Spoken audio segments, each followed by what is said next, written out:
그리고 문재인 대통령의 당선 이후에 산업별로 이제 변화가 나타나고 있습니다. 그중에 이제 가장 우선적인 것이 미세먼지와 관련된 대책들이 여러 가지 나오고 있다라는 것입니다. 그래서 친환경 에너지에 대한 관심으로 이제 시장에 또 영향을 주고 있지 않나 싶은데 어떻습니까? 친환경 에너지 대표격이라고 할 수 있는 태양광 산업 이제 좀 볕이 뜰 수 있을까요? 이렇게 좀 보셔야 되겠죠. 태양광 쪽을 보셔야 되는데 여기 시발점은 아마도 문재인 정부 출범과 맞물려 있다라고 보셔야 될 것 같습니다. 다시 말씀을 드리면 문재인 대통령 당선하자마자 미세먼지 대책 한번 마련을 해보자. 그래서 석탄 화력발전소 10기를 6월 중에 셧다운을 하자. 대신에 LNG 중심의 청정 연료를 사용하는 발전시설을 늘리자.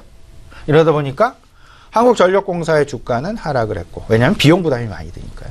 반면에 한국가스공사의 주가는 7% 이상 급등하는 그런 모습들이 나타났고, 여기서 그치지 않았습니다. 시장 점차 이제 청정 에너지, 여기서 친환경 에너지 쪽, 소위 말하는 풍력 에너지, 태양력 에너지, 더 나아가서는 수소 에너지까지, 그리고 탄소 배출권까지 시장에서는 관심을 갖게 되는, 그래서 미세먼지를 중심으로 해서 점차 에너지원으로 확산되어가는 그런 모습들이 시장에서 계속해서 캐치가 되고 있다라는 부분.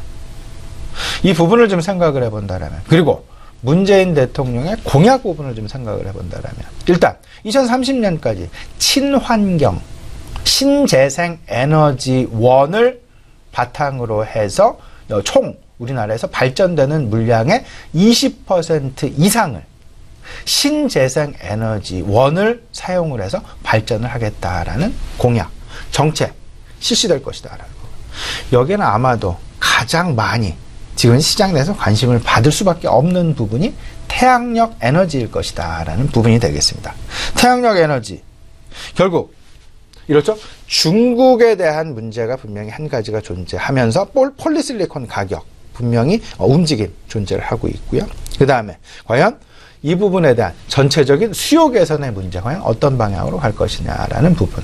결국 정품, 소위 말하는 고품질의 폴리실리콘, 중국 사드 관련 문제에 대한 기대감, 개선 기대감이 작용이 되면 될수록 중국으로의 폴리실리콘 수출 가능성이 상당 부분 높아질 것이다라는 점.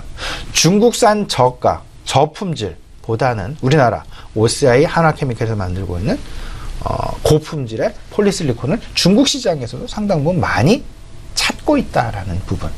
이 부분을 좀 생각을 해본다라면 한화케미칼, OCI 분명히 미세먼지로부터 시작한 부분, 친환경 에너지에 대한 관심의 확산, 결국은 태양력으로 귀착이 될 수밖에 없다. 가능성이 높지 않겠느냐라는 부분. 그 종착역에는 결국은 OCI와 한화케미칼이 자리 잡고 있다라는 부분. 우리 시청자 여러분도 같이 참고를 하셨으면 좋겠습니다.